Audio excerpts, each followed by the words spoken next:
Hey everyone, how's it going? In this video, I'm going to be talking about 3 mistakes I made while lifting my Toyota 4Runner, so hopefully you can learn from them and not make the same mistakes that I did. If you're new here, my name is Dylan and I make videos on gear, 4Runner stuff, adventure, and just general life. So if you like what you see in this video, please do me a favor and check out the other ones and let me know what you think. The first mistake I made was overspending just because I wanted something nice, when in reality I probably could have gotten away with something a lot cheaper. On this thing I have King coilovers with Total Chaos upper control arms, and of course that stuff is pretty expensive in the world of 4Runner suspension.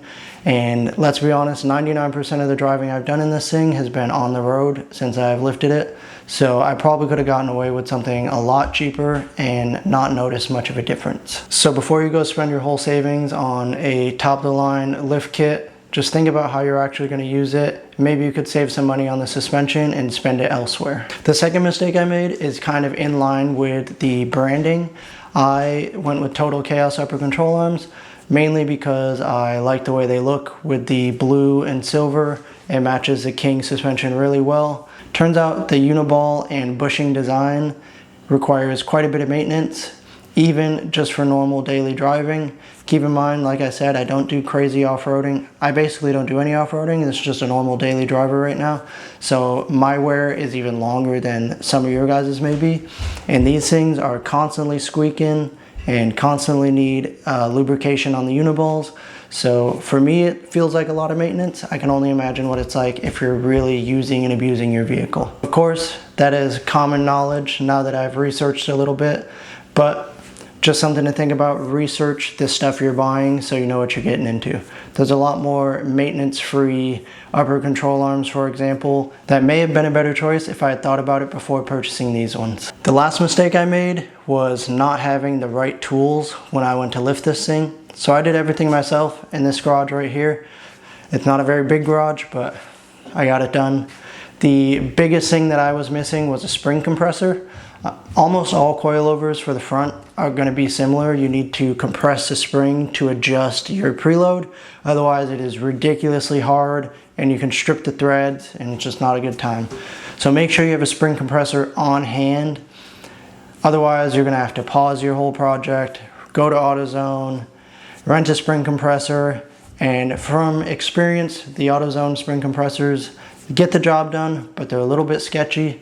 So I recommend getting something a bit nicer, or maybe even having a suspension shop help you out with the preload adjustment part of the install. It would definitely make lifting the 4Runner a ton easier and a lot less stressful. I was almost done with mine when I realized I needed a spring compressor, and it was probably midnight. So I had to pause the whole thing, wait till the next day, and then finish the install. So that kind of applies to any tools you need. Make sure you have the tools you need before you start lifting it.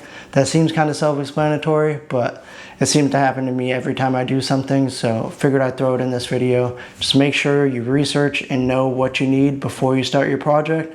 Otherwise, it's going to be a headache, be harder to get stuff done, and you might have to pause the whole thing and run to the store, and it's just not a fun time. That is my quick little video on 3 mistakes I made when lifting my 4Runner. Hopefully you could learn something from them. I just wanted to share some of my experience that I've gained after driving this thing for almost 2 years now. There's some things I probably would do differently if I was starting this lift over today. I think the biggest thing is to research what you're going to buy before you buy it, and take a step back and think about how you're actually going to use your 4Runner, because if you're like me, you'll get all this crazy stuff and realize you don't really use it that much. I should note that I have 0 regrets. I absolutely love this thing. It drives like a dream. I just have to do a little bit more maintenance than I expected, but I have no regrets with the purchases I bought. I just think if maybe I took a step back before buying them and thought about my use case, I probably could have some sliders or some ditch lights, some fog lights, some more mods other than where I'm at right now. I'll get there eventually, but buying the expensive suspension that I probably didn't need definitely slows me down a little bit. If you have any questions about lifting your 4Runner, or maybe some of the stuff that I have on this one, please comment that down below. I have a video that I'll drop in the end screen here of a walk around on this thing so you can see what I've done to it so far. Thank you guys so much for watching, and I'll see you in the next one.